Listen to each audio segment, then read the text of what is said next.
Mkuu wa mkoa ameyasema hayo katika maadhimisho ya siku ya nyuki kitaifa yaliyofanyika katika viwanja vya Chamanangwe mkoani humo, wakati akiwahutubia wananchi, ambapo maadhimisho yalibeba ujumbe: nyuki ni msingi wa uhai na mazingira yetu, tushirikiane kuwalinda kwa ajili ya usalama wa chakula, uhifadhi wa mazingira na uchumi endelevu.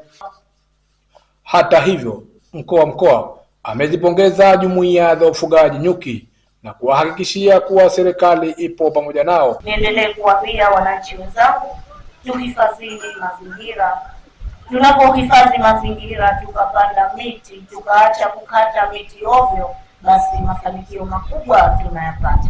Ni dhahiri kwamba suala la uhifadhi wa nyuki lina umuhimu mkubwa wa taifa letu na ulimwengu mzima kwa ujumla, hasa kwa vile maisha yetu yote yanategemea kuwepo kwa mdudu huyo, kama usemi maarufu unavyosema, bila ya nyuki hakuna uhai. Jumuiya za wafuga nyuki za Zaba na Peba, ndugu yangu Gervas pamoja na Mozapo na wadau wengine kwa juhudi wanazozichukua katika kuunganisha wafuga nyuki wa Unguja na Pemba. Mapema afisa mdhamini wa Wizara ya Kilimo, Umwagiliaji, Maliasili na Mifugo Pemba, Idris Hassan Abdullah, amesema uzalishaji wa zao la nyuki limeongezeka kutoka tani 5 hadi kufikia tani 18, hali inayopelekea kuongezeka kipato cha wananchi na serikali.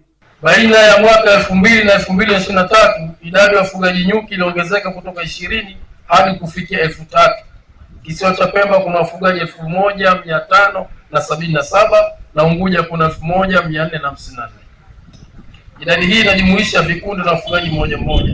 Aidha, katika kipindi hicho uzalishaji wa asali umeongezeka kutoka tani 5 mpaka tani 18 kama ambavyo ilisemwa hapo awali. Hata hivyo, mgeni rasmi, serikali imeweka mkakati wa kuongeza uzalishaji wa asali angalau kufikia tani 25. Katika risala ya wanajumuiya ya wafugaji wa nyuki iliyosomwa na Sheikh Hamad Mata, wamesema ughali wa upatikanaji vifaa bora kwa ufugaji wa nyuki ni miongoni mwa changamoto zinazokabili ufugaji nyuki visiwani Zanzibar.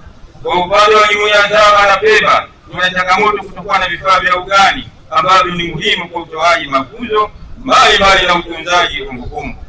Mheshimiwa mgeni rasmi, tunaiomba serikali kuhakikisha na kuchukua juhudi ya makusudi kufanya mazao mapya ya nyuki kuwa bidhaa rasmi ili yaweze kuuzika katika masoko ya ndani na nje ya nchi.